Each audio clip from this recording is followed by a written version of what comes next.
Alright, hello, and welcome back, everyone. My last character guide seemed to be pretty popular, and lots of people were asking for more, so I figured let's do the Mindtheif. Mindtheif is my favorite of the starting classes, and I have a lot to say about it, so let's jump on in. Mindtheif is a 10-card hand-sized class, and it is a squishy character who focuses on doing high melee damage and focusing on tricks to survive. A lot of tricks. So you use invisibility, you use stuns, you use the initiative dance of going slow and then fast, and you use a lot of stuff like that in order to survive. So let's just jump on into the level 1 cards.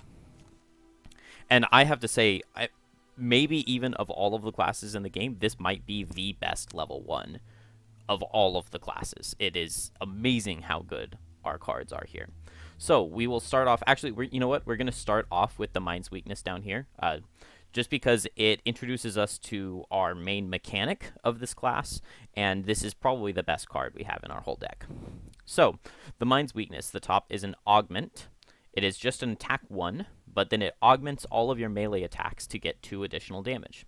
So you play this card, and it works kind of like it's a persistent card, so it works similar to some persistent losses, except it's not a loss. So once you play this card, it can still be discarded into your discard pile, and then you can rest and get your card back. So it's just an attack 1, but because of the augment, it becomes an attack 3 if you use it for the top. And then the bottom is potentially useful. It's an attack 1 wound. So against some enemies, especially early game when you're facing like living spirits and they only have 2 health with 2 shield or something like that, the Mind Weakness bottom will kill them in 2 turns. So really solid card overall, but you just have to keep in mind that that augment is going to increase the damage of all of the rest of our melee attacks by 2, as long as we have this in our active area. So now let's go back to the top for Submissive Affliction. It's an attack 2, but keep the Mind's Weakness in mind to make this an attack 4, and then add +1 for each negative condition on them. So muddled, poison, anything like that, and you're dealing extra damage. The bottom is a little bit interesting, and this is a mechanic that the Mindtheif has a lot of access to. Force an enemy within range 5 to perform an attack.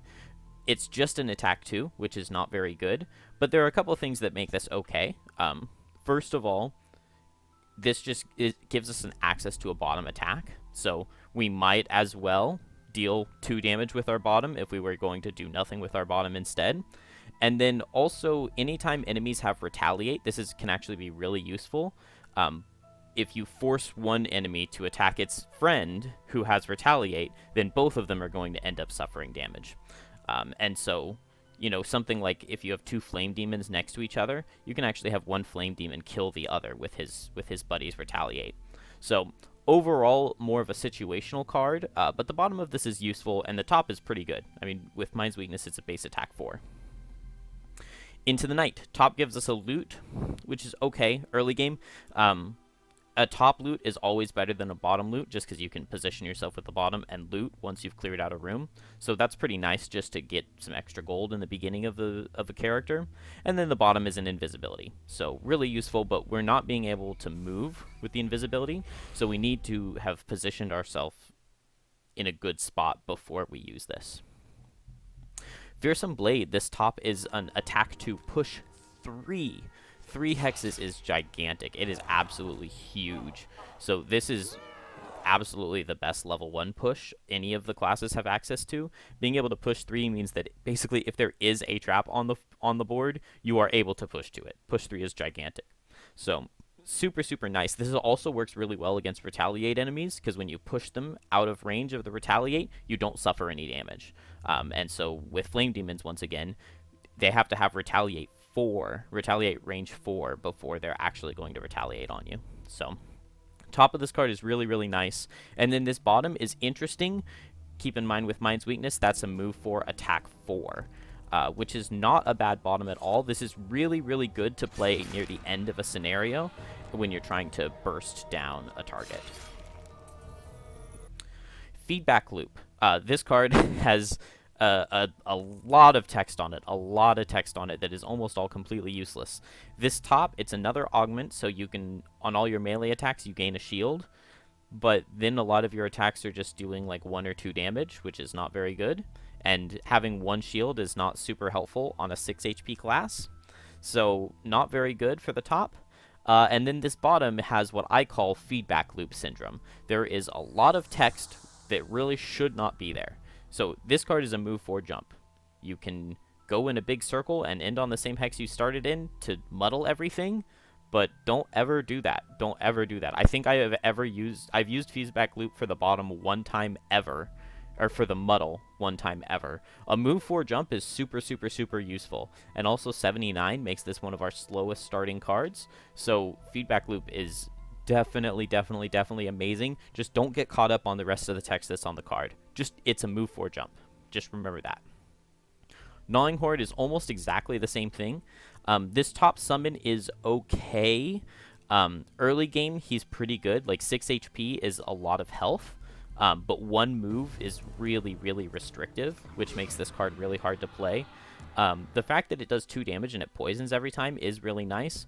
Overall, though, I would mostly only ever bring in this summon if you're at the end of a scenario and you want the experience. The bottom of this card is really where it's at, a move 4. We don't have tons of access to move early game on the Mindtheif. We really just have our move 4 jump and our move 4 from Gnawing Horde. And we need a lot of movement because we're a melee class that wants to get into combat and then get out of combat really, really quickly. So we need a lot of movement, more movement than some of the other classes.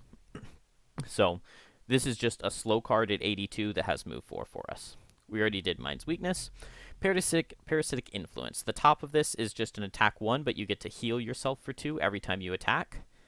Not the best augment, not nearly as good as doing 2 extra damage. This is the kind of thing that you could play it like near the end of a rest cycle when you're going to want to bring your cards down anyway because you're about to rest, and so you can just use it to get a free heal too, which is not bad. I like the bottom of this card a lot more. Force 1 enemy within range 4 to perform move 1, but move 1 is really not very good. I mean, this can be useful when you have traps and stuff like that, or if you have an ally who wants to group things up for an AoE, but overall, I don't recommend this card. I think I do not bring this on my level 1 Mindtheif. In my brutal speedrun, I do use this card a few times just for the bottom to reposition things, but overall, it's not very good unless you have like a set-in-stone plan to use it with. Scurry. This gives us our only access to top movement that we have on this character, and so it's a top move 3, attack 3 with the Mind's Weakness, which is very, very good, and then it gives us a loot 2 on the bottom. So overall, this card is just super, super solid. A really good thing to keep towards the end of a scenario. This movement pairs really, really well with Into the Night, because now you are able to play Into the Night without having to worry about your positioning ahead of time, and they're fast cards. So you can go at 14 speed with Into the Night, Scurry to move 3, attack 1, and hit something for 3 damage, and then go invisible on that same turn. And so Scurry really, it gives you a lot of access to some of your more interesting bottoms, and then you still get to do something useful like movement attack with the top. Perverse Edge. This is a really fantastic card. The top is the same as Submissive Affliction, except it's the loss version of it. So it's attack 3, plus 2 for Mind's Weakness, and then you get 2 extra damage for each negative condition. So just if you are attacking a poisoned target, this is an attack 8. And then maybe they're wounded as well, it's an attack 10. Maybe they're muddled as well, it's an attack 12. This is an amazing, amazing card for bursting an enemy down at the end of a scenario, and just getting like a huge, huge, huge attack for your final turn. So if we want to use the top loss on the final turn of a scenario, well, at least we have this really useful bottom that we can use throughout the entire thing.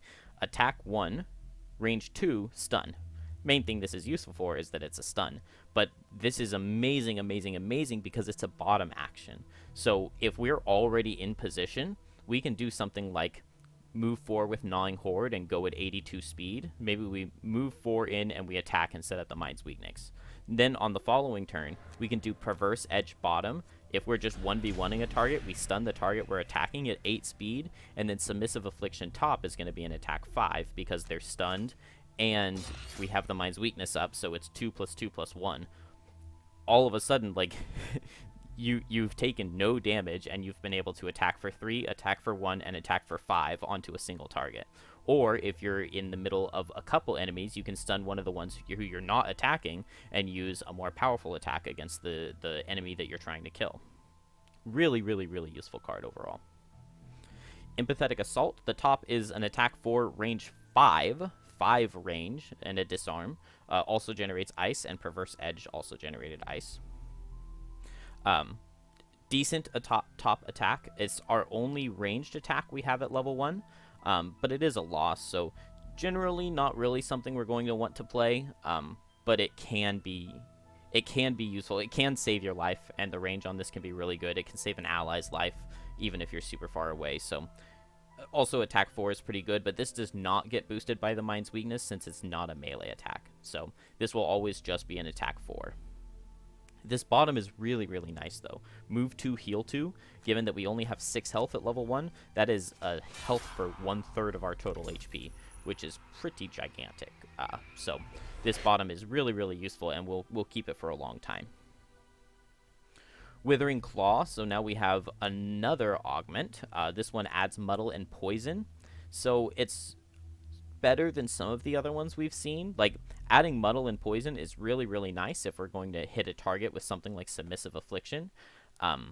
But even if they're muddled and poisoned, we're going to deal 3 extra damage to them. We would kind of rather just have Mind's Weakness up and deal 2 extra damage with every attack anyway, instead of having Withering Claw only be an attack for 1. So it's too many steps to use Withering Claw to poison and muddle something, and then attack them again with the Mind's Weakness, and then go back and attack them again with Submissive Affliction. So it's just too many steps. It's just not good enough. And then this bottom, Immobilize, move 3. We've already got slow cards that are move 4, so we just don't need to worry about this.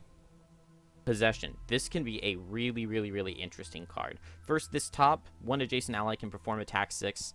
Not really that good. It's not that useful. You might as well just be doing attacks for 4 or 5 yourself instead of having someone attack for 6. But this bottom becomes really, really interesting. One ally within range 3 can perform move 4. So this is really, really, really good if you have your summon, because your summon's big problem is that he only has move 1, and so Possession allows him to move 4, and so he can actually get from one room to the next. So that is really nice. Also, if you have any allies that have a summon, you can use Possession to help that summon get to the next room. So it's good for that. It's also really, really good in combo with certain, like, really, really powerful attacks.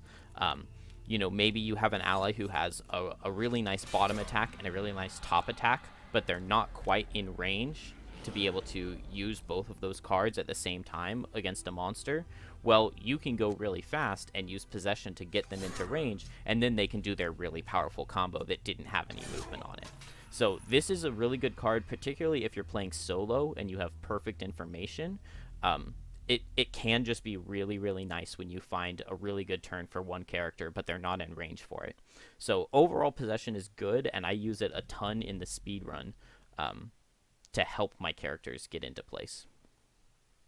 And then our last level 1 card is Frigid Apparition, an attack 3, but 5 with the Mind's Weakness. Consume ice to stun. Very, very, very, very solid. I mean, what more could you ask for than an attack 5 stun from a level 1 card?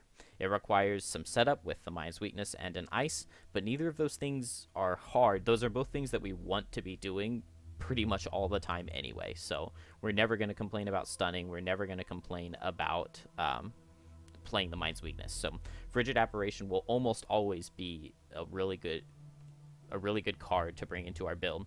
And then this bottom, move 4 and stun an adjacent enemy, doesn't sound super useful, but if you happen to have this card at the end of a scenario, this pairs really well with either Submissive Affliction or Perverse Edge. If you do a move 4 stun, it'll make your Perverse Edge an attack 7 instead of an attack 5. And so that can be the difference, you know, if it's your final turn, that can be the difference between getting a kill and missing it. So overall, a potentially useful bottom. Most likely we won't, because the top is just so good.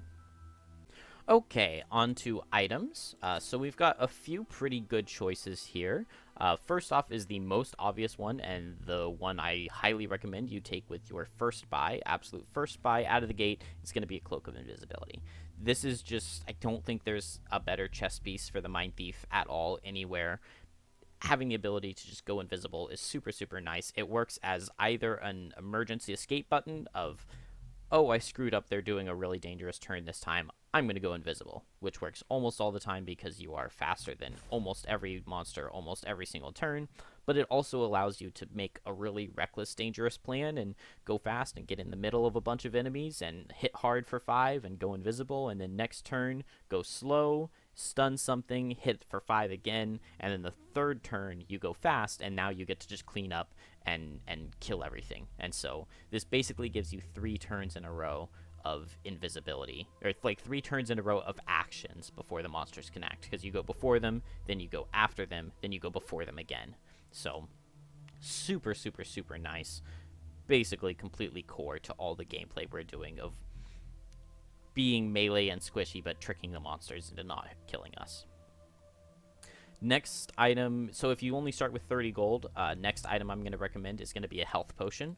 Health potion is just a little bit too good on us. I mean, nothing else is super useful. Stamina potion would be my next recommendation, but we really don't need a power potion. Everything we have is single target, so we're not getting high value out of a power potion. Health potion, like, we only have one heal that only works on ourselves at level 1 with Empathetic Assault, so health potion is just really good. We're melee, we're going to take some damage throughout the scenario. This just gives us the ability to remove a poison if we need to, but for the most part, like, you know, if we get down to 1 health, a health potion and then a long rest will heal us all the way. So health potion for sure. Next item that I highly recommend is a poison dagger.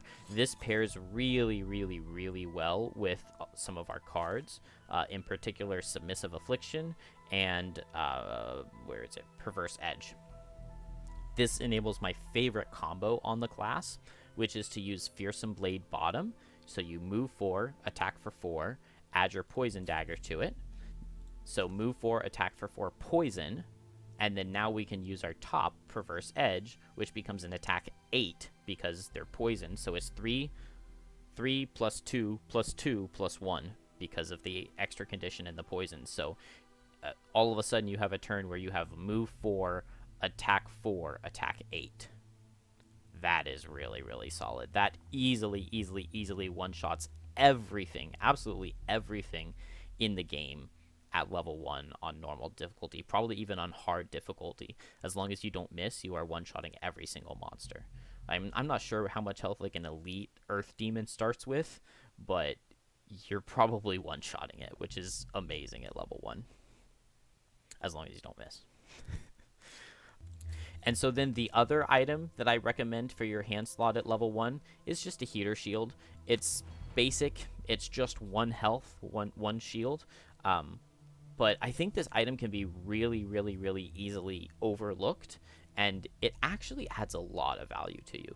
Like, especially when you're playing just on normal difficulty, it's super common for monsters to only do 1 or 2 damage to you when they actually do hit you.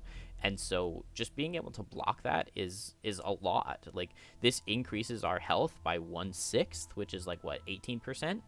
So that's pretty good. Like, giving you an additional 18% health.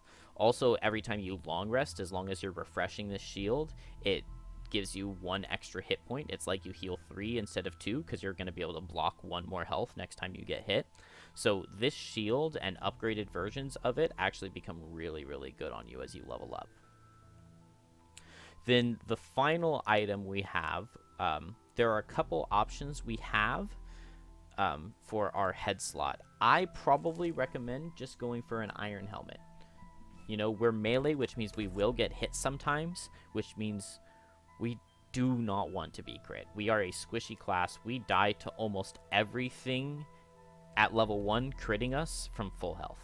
So, you know, even if we don't die, like, that means they probably were doing an attack for 2, and so they crit for 4 damage, which is 2/3 of our health. So Iron Helm, it's not going to proc for you all the time. It's not the best item that you have like, it's not the absolute best in slot head slot, but I think at level 1 it's the best thing that we have access to, and it's super solid overall. Really good. For boots, we definitely want a pair of boots of striding. It's just the best thing that we have access to early. We run into a problem where all of our good move cards, we have 2 good move cards, Feedback Loop and Gnawing Horde, and they're both really slow. So if we need to move 3 or 4 spaces quickly, we don't have that ability unless we're playing a loss from Fearsome Blade or Frigid Aberration. So, you know, if you want to do something like Empathetic Assault, move 2, heal 2, now all of a sudden with your Boots of Striding, this can be a move 4, heal 2, which can get you into position to do the damage that you want to do this turn. So, if you ever need to move quickly, you need Boots of Striding to go fast and go far. So that is the level 1 build that I recommend, and then for the most part, as we level up and get higher prosperity, we kind of just want like the upgraded versions of these items. Alright, so real quick before we get into gameplay, I want to talk about resting. So either short or long resting with an augment active can be interesting. So you can see I've got the Mind's Weakness active here, and I've got 1, 2, 3, 4, 5, 6, 7, 8, 9 cards in my discard. So when you take a rest, you're going to take all of your discarded cards, lose one of them, and get the rest back. So I have 9 right now, which means after my rest, I would have 8 cards in my hand. And 8 is obviously even, so I will have 4 turns before I will need to rest.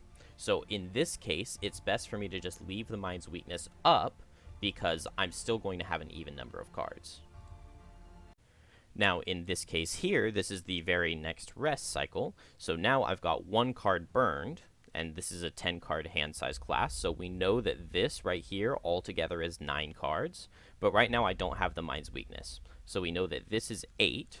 Once I rest, it's going to go down to 7, so I would only have 3 turns that I could play before I would run out of cards and have to rest again. So if I bring the Mind's Weakness down now this is 9, and then we know, obviously, I will have 4 turns after I rest. So that is always what you want to be thinking about every time you are taking a rest.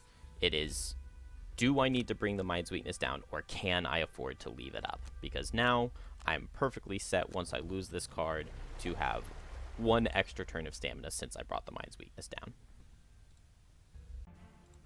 Alright, so I just want to go ahead and show some gameplay of the Mindtheif. So I just threw these 3 characters, a Brute, a Scoundrel, and a Mindtheif together. I don't have any items on the Brute or the Scoundrel. They weren't really the focus. It's just the Mindtheif. And this is +2 difficulty at the Inox Encampment, the 3rd scenario in the game. So turn 1, I went really slow there so that I could end next to this guy and activate my Mind's Weakness. Unfortunately, this Shaman went faster than me and immobilized me, so I'm not able to position for next turn. And then also this Archer goes in between us and gets a +2 on me and mobilizes me again. So my next turn is pretty bad. I decided to go invisible and just do nothing with my top. But then the Shaman drew his other fast card and attacked me at 9 and killed me. So you can see the Mindtheif is very squishy. It's very easy to die, but don't let that discourage you from tanking damage. Like, I've already tanked 6 damage, more than 6 damage with the card that I discarded, so like 8 damage this scenario. So you can see my Brute, who only has 6 health, would be dead if I hadn't tanked any of that. So either way, one of us was going to have to discard a card. That's kind of just the price you pay when you play on higher difficulty. So I was invisible the last turn, so now I'm moving so now I'm going really slow with Feedback Loop, and I'm trying to find what is my prime target. The Mindtheif is really good at splitting off and going on a solo mission and just finding something to kill. So I decided to target this Archer. Archers are generally squishy. They don't have that much health. This guy only has 9 hit points. And so I'm able to target him down pretty quickly and kill him. So I had my Scoundrel come over and help, and now my Mindtheif and Scoundrel are going to team up on this Shaman right here. And ideally they would kill him quickly, but I do draw a curse. But you can see that Scurry into the Night is an amazing combo here, because I'm able to centralize myself so that I can get wherever I need to be for the next turn, but also stay perfectly safe. So here I just use Empathetic Assault to heal up, and then I've got a lovely Trap and Vines combo here that I can push this this Archer into to kill the other Archer. Unfortunately, I could have just used the Vines there if I had realized that I had crit the attack, but oh well, not the end of the world. I used my invisibility cloak there, which was a bit of a waste because these guards ended up just standing still, but I'm able to get the long rest. And now since I'm split off on my solo mission, I've got 3 guards around me. No reason to tank them when I can just go invisible. Going invisible isn't going to hurt any of my allies because these guards aren't going to reach. So I can go invisible. It's just going to pull all these guys down. And then here, I didn't want everybody to swarm my allies, so I decided to go fast here. Luckily, the guards went faster than me, and they just stood still. So I'm able to push this guy into these lovely vines again. So trying to get as much mileage out of Fearsome Blade as I possibly can. But now that my invisibility is gone for this rest cycle, it's time for me to group up with my allies. And you can see they are both at 1 HP, so they have been struggling throughout this scenario with no items on +2 difficulty. So they need the Mindtheif to come down and tank. So I tank until I get down to 1 HP, which is not very much. So I had to go ahead and short rest here. I brought down the Mind's Weakness to get extra stamina. And I went invisible, and then I just kited away with all of my other allies. And now it is near the end of the scenario, and so it's kind of just clean up from here. Brute, I think, is going to pick up this kill and then sacrifice himself because he only has 2 cards left. Mindtheif just throws out a stun to stay safe. And then the Scoundrel sacrificed herself, doing as much damage as she could so that the Mindtheif can run away into the corner. I had been counting the cards on these guards. It's pretty important if you know what cards enemies have. So I knew that I was safe to long rest there because they had a 75% chance to move either 0 or 2 squares. And now I get up and I just have to deal with one final guy. I did have a bit of a mistake here because this is the last guy I need to kill, so this is a great target for a Perverse Edge top.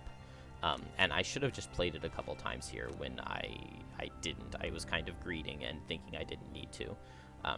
And so I actually do go for the Mind's Weakness bottom here just to throw in the extra negative condition. And that wound is also really useful paired with invisibility and long resting. So there are a few things to learn here from the way I played this Mindtheif. I think one of the most important ones is just that you do need to tank some damage, but you cannot tank very much.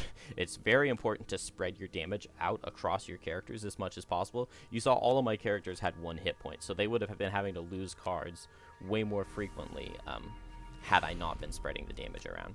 Another thing is that the Mindtheif does really, really well by itself. You can see that it's 1v6 right now. I just need to get 1 kill and I will win the scenario.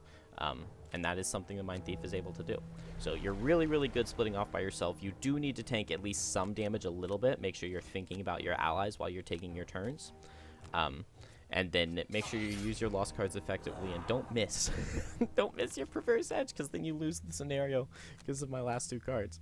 I didn't want to go out on a loss, so I short rested so that I restarted the round. I cheated so that I could have the miss go on my attack for 1 and just kill with Scurry. But that is the Mindtheif. Alright, so let's just talk about enhancements real quick. We're just going to talk about the level 1 cards because we've got so many options to choose from already. Mostly we want to enhance cards that we know we're going to keep in our deck for a really long time. So let's start with Fearsome Blade. So this card, this top, the attack 2, push 3, is one of the best targets in the game for wound. This makes this the absolute best card for dealing with flame demons because you get to wound them and push them outside of the range of their retaliate. You know, you're attacking for 4, maybe you get through the shield a little bit, and then the wound is going to kill them in 2 or 3 turns. So wound is also something that we don't have access to unless we're playing the Mind's Weakness bottom, which was not something we really ever want to do. Not never, but not super frequently. So having wound on Fearsome Blade is really, really nice. It makes our Submissive Affliction do more. It makes our Perverse Edge top do more. So wound is really great on Fearsome Blade. Then the next thing to look at is Scurry. So this is another card we're going to keep in our deck for a really long time because it is our only top move. So you could increase the move on this for 20 gold. That's really cheap to make it a move 4. And then we have a really, really nice top movement on this. You can also add the jump. We do have jump from feedback loop. So neither of those are super, super important, but they're both possibilities. I probably first would focus on upgrading this attack. You know, something like adding a poison to it is really nice. You could go wound again because we'll have you start the game with a poison dagger. But I would probably put poison on this just so that we have another super consistent access to poison, which is just really, really nice for us. And then, we can move in and scurry and poison a target. And then the next turn, we can hit them for a fearsome blade and push them away. And now they're poisoned and wounded. And if it's an elite, then a submissive affliction the next turn should just take it down straight from there. So I really like a poison on the top of scurry. And then you can definitely enhance both of these. It's really nice that they both have an enhancement pip here. Next is Perverse Edge. You could put something on this top, but we're going to focus on this bottom. So very first thing I recommend, I can't click on it anymore, is to increase the range on Perverse Edge.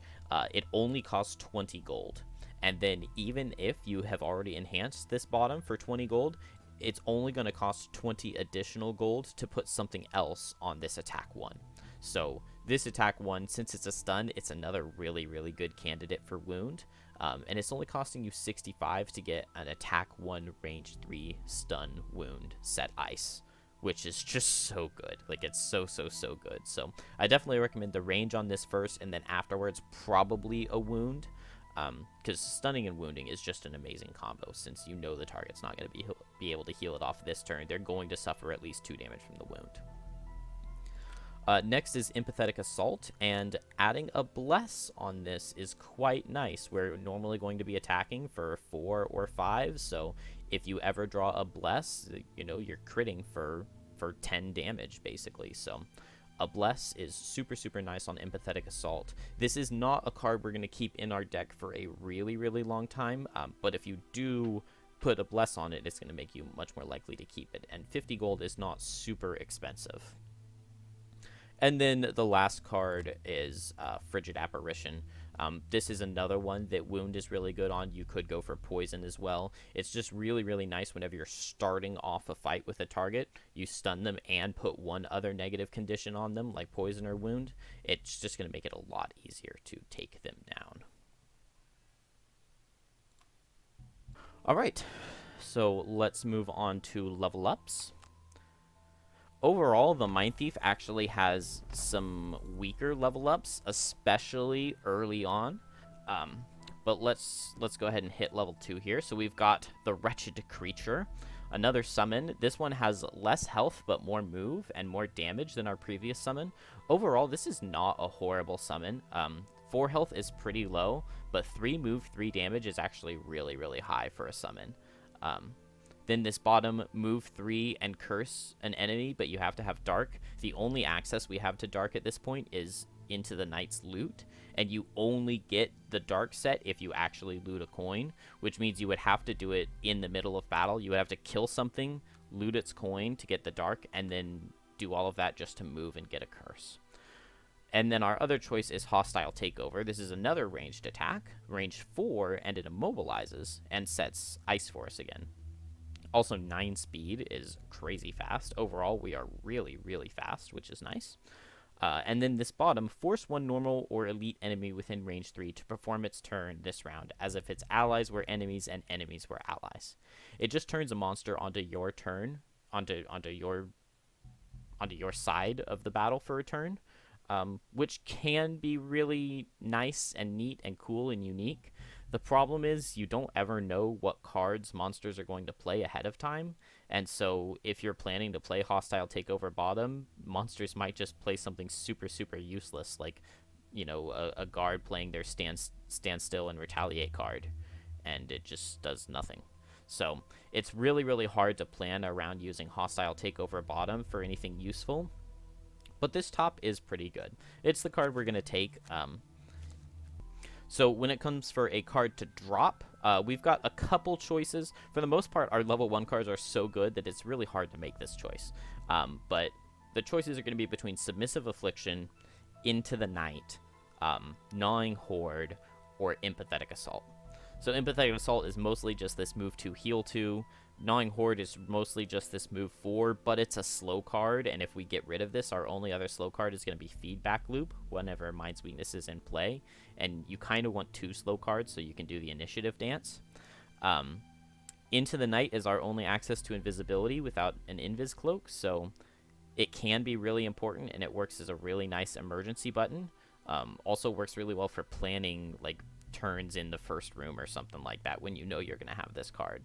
So I'm going to drop Submissive Affliction. I do really like both halves of this card, and if you see that it's a scenario that has monsters that have a lot of Retaliate, like Flame Demons, I would probably bring Submissive Affliction just for this bottom. But Hostile Takeover is basically a much improved. The bottom version is a much improved version of what we're doing with Submissive Affliction, and then the top is just a ranged Immobilize, which can be really, really good for us, because once we've played it, 9 speed is going to outspeed just about everything. We can see a melee monster that would move into range and hit us, and we can just hold them back with the Immobilize and keep them at bay. So bring Hostile Takeover at level 2. Level 3, we've got Brain Leech and Silent Scream. I do like both of these cards, actually. So we'll start with Silent Scream. This has the same augment that we had on Parasitic Influence, where every melee attack we get a heal. But instead of a heal to self, it's a heal to at range 2, which means we can use it on ourselves, or we can use it on an ally as long as they're close. It's not amazing, but it's okay. Like, it's pretty good. There are situations where it's useful, and it's more situationally useful than Parasitic Influence. Then this bottom I really, really like. Move 3, push 2, consume ice to make it a push 3. I mean, we've already seen how great push 3 is on Fearsome Blade, so having another access to push 3 is just kind of really nice. This just makes us the best trap character early game, the best character for pushing into traps. So Silent Scream overall is pretty good. It's just not quite as good as Brain Leech. This is just an attack 1 on the bottom, but with Mind's Weakness, it's an attack 3. So having a turn where, you know, maybe you go slow with Gnawing Horde, you move into position and set up your Mind's Weakness, you attack a monster. Then the following turn, you can Brain Leech for an attack 3, get the Strengthen, and your top attack, you can do something like Frigid Apparition for an attack 5 with Strengthen, or if you don't have ice up, you can just do a melee attack, a default attack 2, which becomes an attack 4, and an attack 3, and then an attack 4 with Strengthen, and you'll be strengthened on the following turn, because whenever you strengthen yourself, it lasts until the end of the next turn. So then the following turn, you can do something like Perverse Edge bottom to stun, and then Fearsome Blade top to attack 4 and push. You just have a lot of options, and this is going to give you a large number of turns where you're strengthened, because you get 2 turns in a row of strengthened actions. So Brain Leech is really, really solid. Also, the top is potentially playable. If you ever find yourself in a situation where it's like, I may die to damage here, if you would have to lose a card to not die to damage, it's potentially best to just play Brain Leech top and get that heal 4 so that you'll survive a hit instead. So a situationally usable top and a super, super spammable bottom. This is a great card. So to find a card to replace for Brain Leech, we're trying to find something that we're going to use as a bottom most of the time. So cards we're using as a bottom, we've got Empathetic Assault, we've got Gnawing Horde, and we've got Into the Night. So here at this point, I probably myself am going to drop Into the Night. In general, I don't love using Into the Night a ton. It's either Into the Night or Empathetic Assault. Actually, you know what? I think I'll recommend dropping Empathetic Assault. Move 2, heal 2 is really good, but with Invisibility, you can end up dodging a lot more than 2 damage, and Invisibility is just really fun to play with, and it fits the Mindtheif really, really well. So we'll keep the Invisibility. We'll drop the heal from Empathetic Assault, although that is really useful. And depending on the level type, like if you're facing a lot of poisoned monsters, you may want to bring Empathetic Assault instead of... honestly, you can drop Hostile Takeover. The monsters you're facing, like the Mindtheif has so many options available to it that depending on what monsters you're facing, you really, really, really can change your deck a lot going into new levels.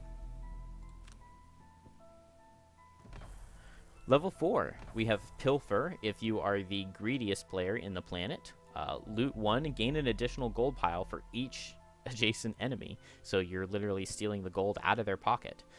They still do drop the coin when they die.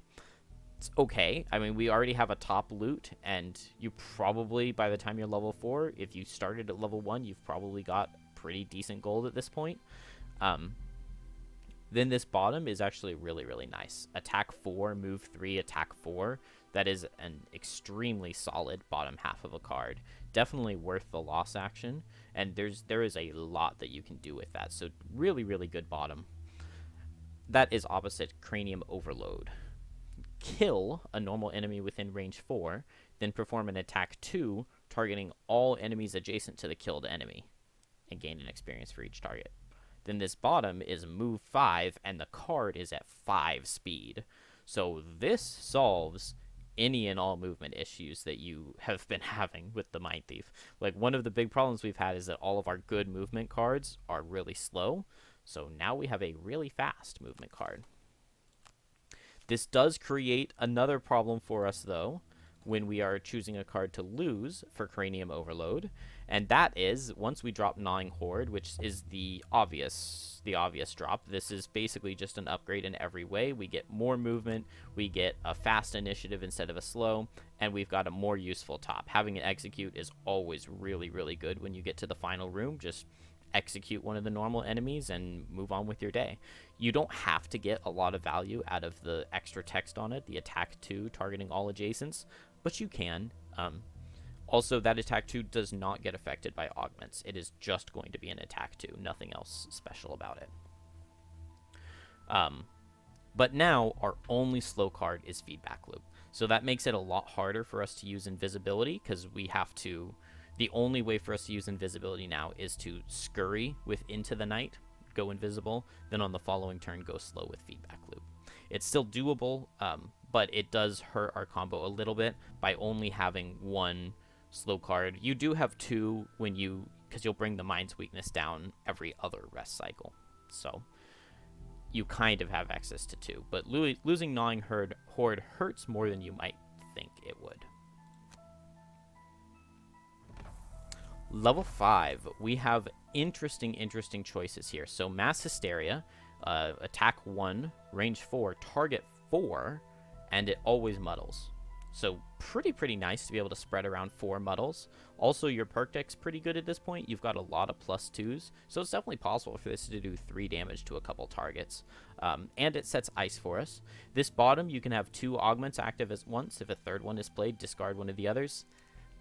It's not quite good enough. Like, we don't have the room really to play this lost card just to have 2 cards in our active area. Like, it would be okay, but the problem is every time you rest, if you have 2 cards in your active area, you have to bring at least 1 or 2 of them down on every single rest cycle. Otherwise, your stamina takes a huge hit, and then it takes 2 turns to get those cards set back up. So you just don't get nearly as much uptime on 2 augments as you would think you would, and overall it's too awkward, and it forces too much of a... Every time I rest, I have to play this card, and I have to play the Mind's Weakness, and then I have to play Silent Scream or whatever the other augment you're running is. So overall, just not quite worth playing this bottom. The top is pretty good, though. Then Frozen Mind, this is another really good augment. On every attack, you can consume ice to stun. So this is just Frigid Apparition, but on every card, which is really nice. So this would be decent if you paired it with the bottom of Mass Hysteria, but we have them at the same level here. Then the bottom, force one enemy within range 5 to perform a move 2. So this is just a straight upgrade of Parasitic Influence. But we did drop Parasitic Influence early because it wasn't really the best card. We didn't even bring it at level 1. I do really love this effect that you have on the bottom.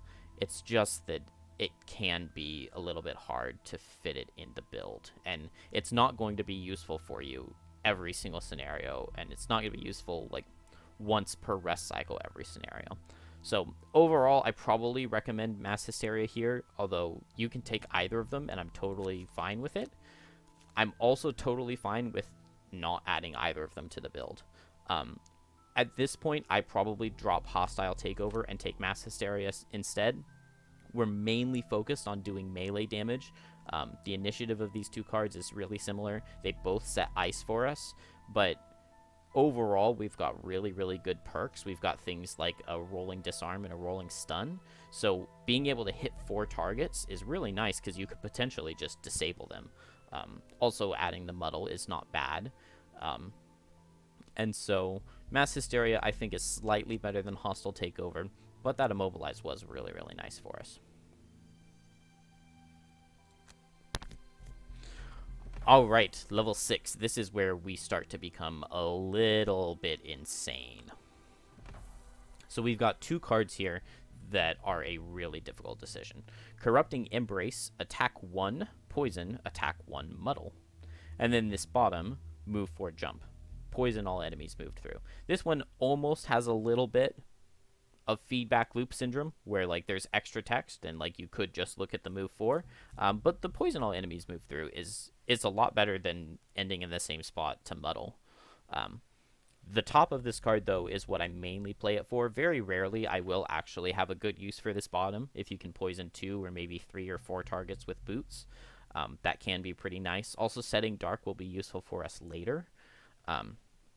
Mostly though, this card's going to be for the top. Those attack 1s just scream the mind's weakness to you, so this becomes attack 3, attack 4 if you hit the same target, because now they're poisoned. And then it adds the poison and the muddle for us, so sorry, Withering Claw, like, this is just way, way, way, way, way better. Corrupting Embrace is really, really nice. We also, at this point at level 6, we've got a lot of +2s in our deck. I think we get to like 5 +2s once our deck is full, with some rolling +1s. So it's entirely possible for these 2 attack 1s to end up dealing like 10 damage. It's kind of crazy. And then Dark Frenzy. I absolutely love both halves of this card. The top, attack 2, +2 for Mind's Weakness, +2 for Dark, +2 for Ice. So that's an attack 8 if you have all of your elements set, which is very, very, very good. Once again, at this point, though, we don't have good access to Dark. We've got the bottom of Corrupting Embrace, but that's the other card at this level. And we've got the top of Into the Night, and those are our only 2 ways to get Dark, so it's kind of hard for us to get the Dark Frenzy. We've also got the loss on Brain Leech, but that's only once a scenario. Then this bottom, though, this bottom is what I really like about this card. It is a ranged attack, so you don't get the Mind's Weakness on it, but move 3, attack 3, range 3, you can basically always, always, always find a target to hit with this, and you can move into melee range on an enemy, hit them for 3 at disadvantage, and then hit them with your top, and, you know, you'll attack for 3 at disadvantage, and then attack for 4 or 5 without disadvantage, and you're doing a lot of damage. So even doing this attack at disadvantage is not bad. It's just great to have move and damage on a card. At this point, I'm going to take Corrupting Embrace, but Dark Frenzy is looking real, real good there.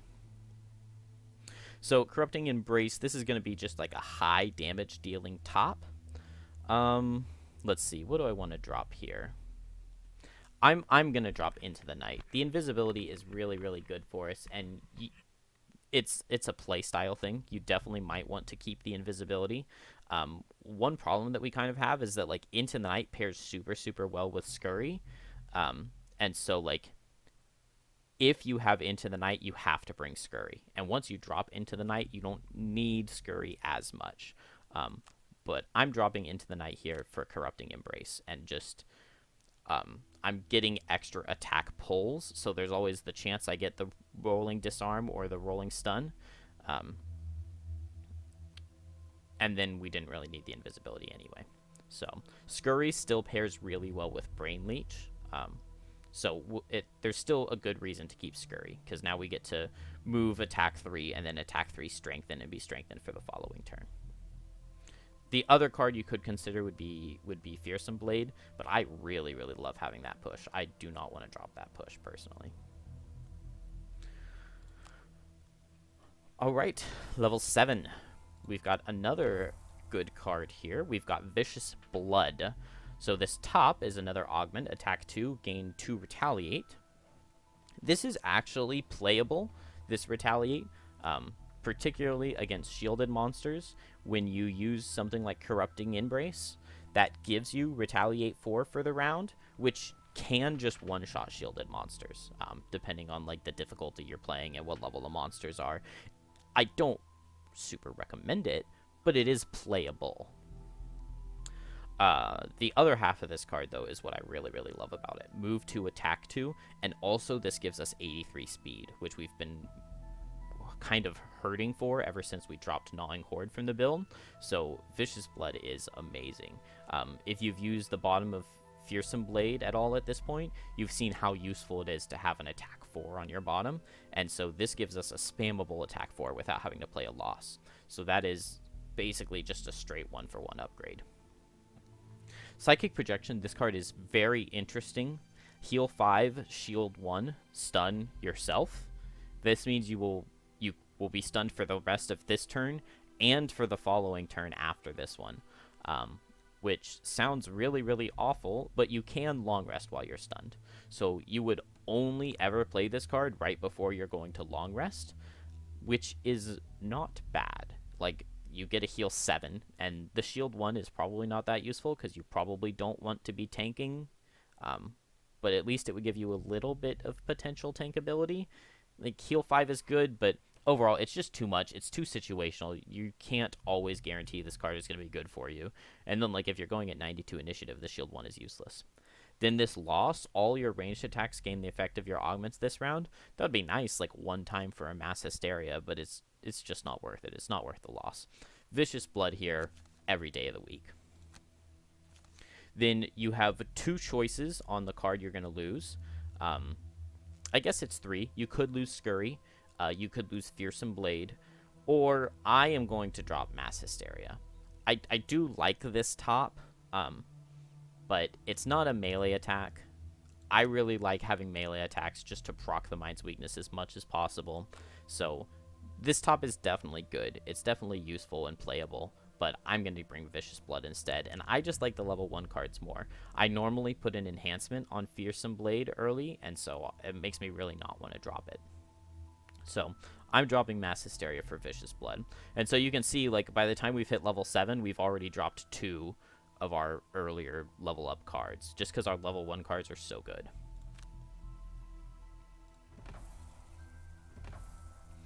Level 8, we have Shared Nightmare. Attack 3, range 4, target 2. Consume Dark to poison and curse. Definitely not bad. Attack 3 is pretty good, and 2 targets with poison and curse. That is a very solid turn overall. And then a move 5, consume ice for shield. Also not bad. Like, nothing bad about this card. Everything is pretty decent. And then Domination. 1 adjacent ally can perform attack 4. This gains the effect of your augments. So, you know, it's telling someone to attack 6. This is basically possession, except it's not lost. And then, you know, if they have some sort of effect that they can deal extra damage with, then, you know, this can turn into, with one specific class, this can be an attack 9. But overall, it's just a little too situational, and I would rather just attack for 6 myself than tell an ally to attack for 6. And then basically, this is almost, the bottom is almost the exact same as Hostile Takeover was, except you get to perform the actions. So, you know, you have a little bit more control over, like, which target they hit, which can be a little bit better. But once again, it runs into the same issue of you don't know what they're going to do for the turn, and it's just not good enough. It's not good enough for a loss when we've got so many other super useful things we can do. So between these 2 cards, Shared Nightmare is definitely better, but I'm going back for Dark Frenzy. I was really sad to not take this card when we had access to it earlier, and this move 3, attack 3 on the bottom, yes please. Like, that is what I want.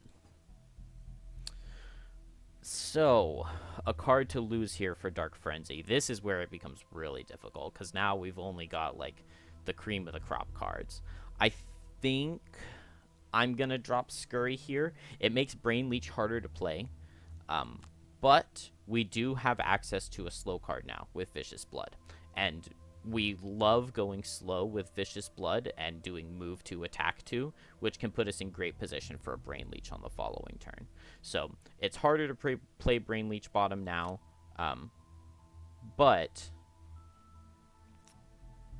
I think Scurry is the card to drop here. We don't really have any other bottoms that we really want to play with Scurry. Like maybe Perverse Edge. Scurrying into a new room and Perverse Edge is pretty good. That's a combo you may have been using.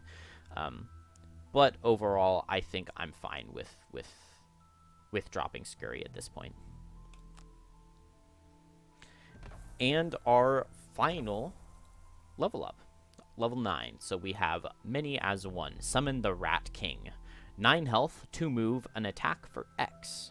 X is half of the Rat King's current health, rounded up. So at full health, this is an attack for 5, which is very, very solid. 9 health, attack for 5 summon is pretty good. Then this bottom is really, really weird. An aura, all allies within range 2 add plus X attack to all of their attacks this round, where X is the number of your allies within range 2. So for each ally you have, everybody deals an extra damage. Not bad. I mean, it pairs really, really well with some high AoE cards. If you have an ally who's hitting the entire room for 4, and there are 2 other allies around you, then, you know, this can make that attack 4 and attack 7. But overall, it's a loss, and it's just really, really wordy. This other level 9 card is just better. An attack 2, an augment, consume dark to kill a normal target instead. That sounds pretty dang nice.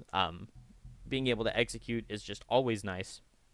And it becomes an augment, so not only is this an execute card, it turns every single card you have into an execute card. Because even if you just do the default attack 2, you still get the effects of the augment, which is crazy and really, really cool. So this card, like, you're going to want some planning, and you might want like a mana potion, because the only dark we have is Corrupting Embrace bottom.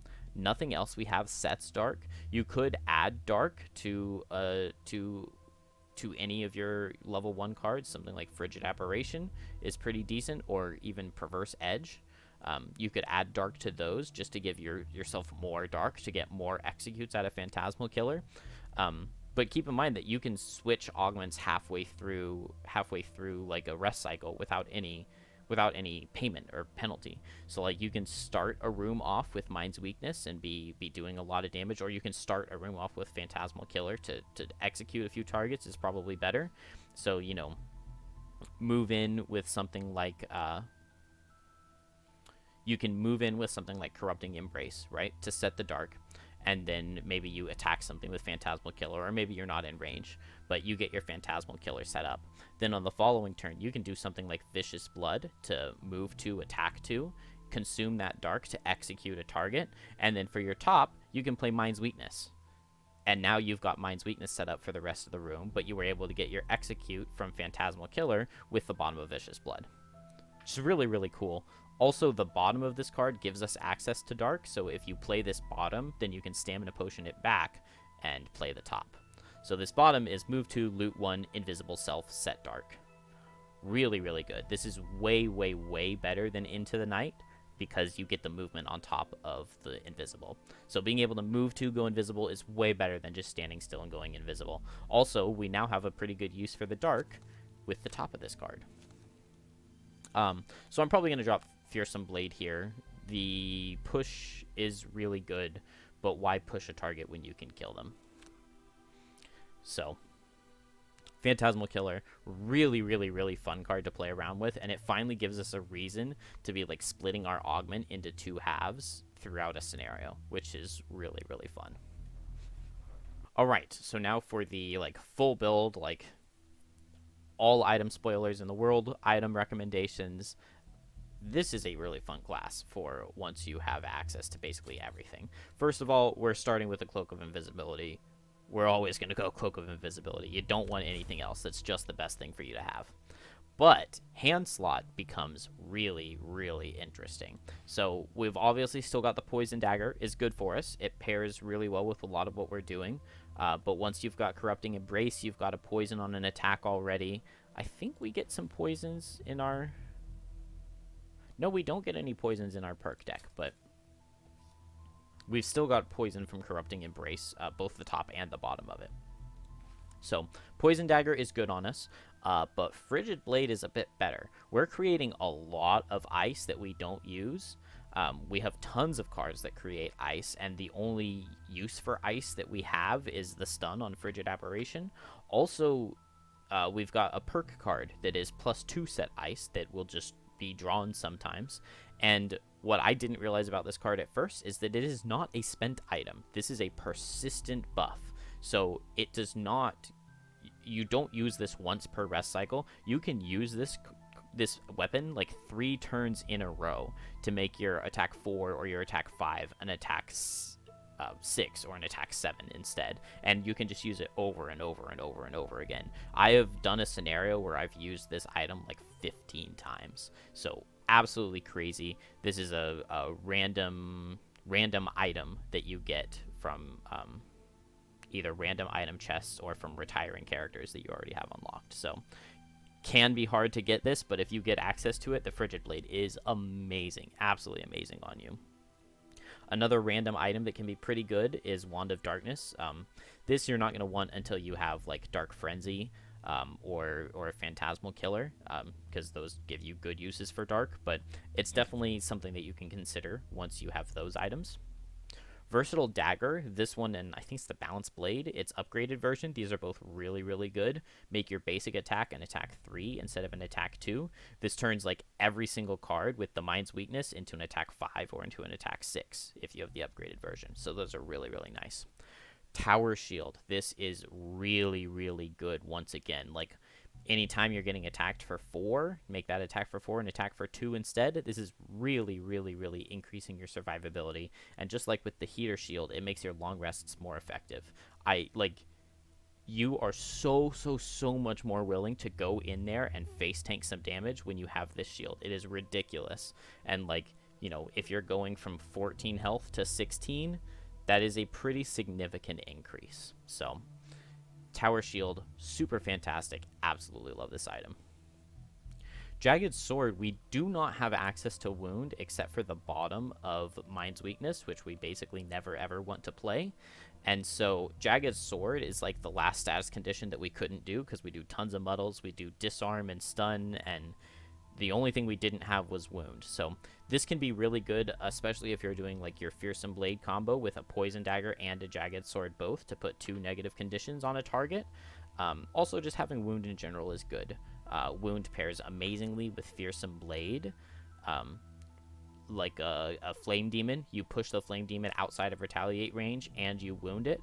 You get the wound on it for free without having to suffer any Retaliate, and then it's going to die in 3 or 4 turns. So Jagged Sword, like as soon as you get access to this, I think at Prosperity 3, I would pick this up.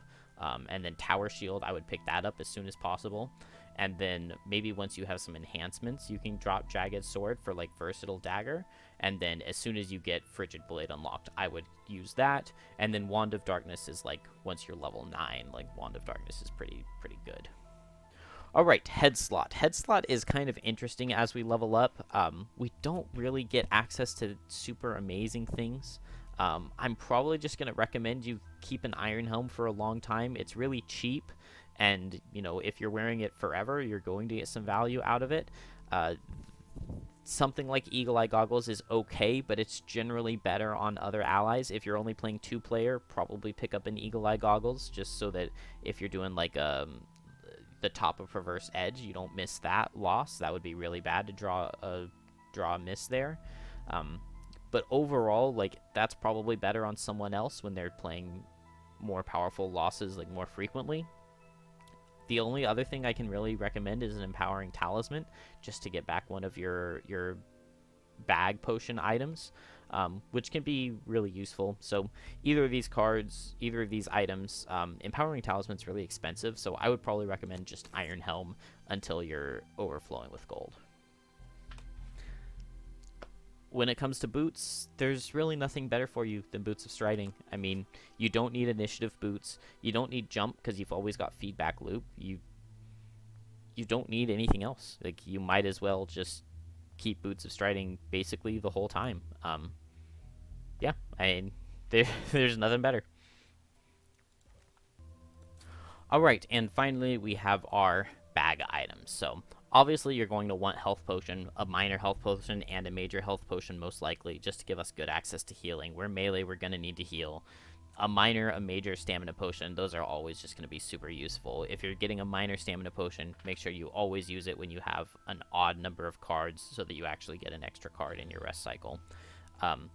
Cure potion. Cure potion is actually super, super, super amazing.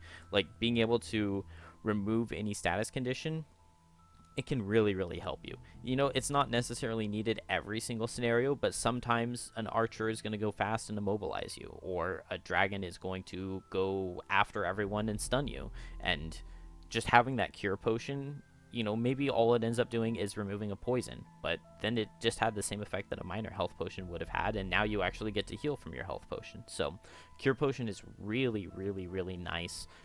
You might not have unlocked it because it's a random unlock, but I love the cure potion. I am a huge fan of the cure potion. Stun powder is really, really nice, just giving us another access to stun. It can work as an emergency button, again, just kind of like the Cloak of Invisibility. You know, if monsters draw a particularly nasty card, just throw your stun powder on your attack and you'll be safe. You're fine. Ring of Brutality, obviously really, really good. We're squishy, so sometimes the best defense is a good offense, and so, you know, maybe we draw or miss and we miss out on a kill. You can just Ring of Brutality to get another card, and, you know, even with us, the worst case scenario is that we do a default attack, and it's an attack 4 because of Mind's weakness. So Ring of Brutality can just be good for us. Once again, is like a emergency. Oh, something went against the plan. And then Steel Ring, I think this item's a little bit underutilized. I don't remember how you get it. I assume it's prosperity, but I don't actually know. But this item is actually really good. Like, just blocking 4 damage at any point in time. When you're playing higher difficulty, like, you're going to be hit for more than 4 frequently, so it's really nice. I love shields. Shields are really good. So all of these items are super, super useful on you. I probably would prioritize Steel Ring the least, but major health potion, major stamina, stun powder, Ring of Brutality, then a minor health potion, and if you have access to it, a Steel Ring and a cure potion, always really good, can substitute in for basically any of those others.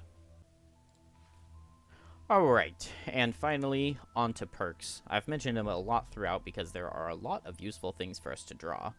So first of all, we're just going to start by making our deck better. Let's get rid of these -1s. Definitely the first 2 you want to get rid of 4 -1s. That's really nice. After that, we're going to get rid of the -2. So once we've gotten 3 perks, which is hopefully like level 3, we've gotten some check marks and gotten 2 from levels, this is already a really, really nice deck. Next thing we want to do is probably these +2 ices. It's either these +2 ices or these rolling +1s, I think. Also, there is a good benefit to doing these negative scenario effects. If you're playing the Gloomhaven campaign, once you get like kind of close to the boss rush towards the end, there are tons and tons and tons of add 3 curses to your deck. So depending on where you are, you might want to just go ahead and take this. Ignore negative scenario effects. I generally greed a little bit and just eat the negative scenario effects and go for these +2 ice or rolling +1s instead. In general, like, until you have a specific item, you don't need the ice like as much, so I would probably do the rolling +1s first, just because it's so much fun to draw rolling +1s and do extra damage, and then like all of a sudden you do way more than you thought you were going to. Then after that, I'm going to take these +2 ices, and after we get the +2 ices, we kind of have enough cards in our deck that we can get rid of these 4 zeros.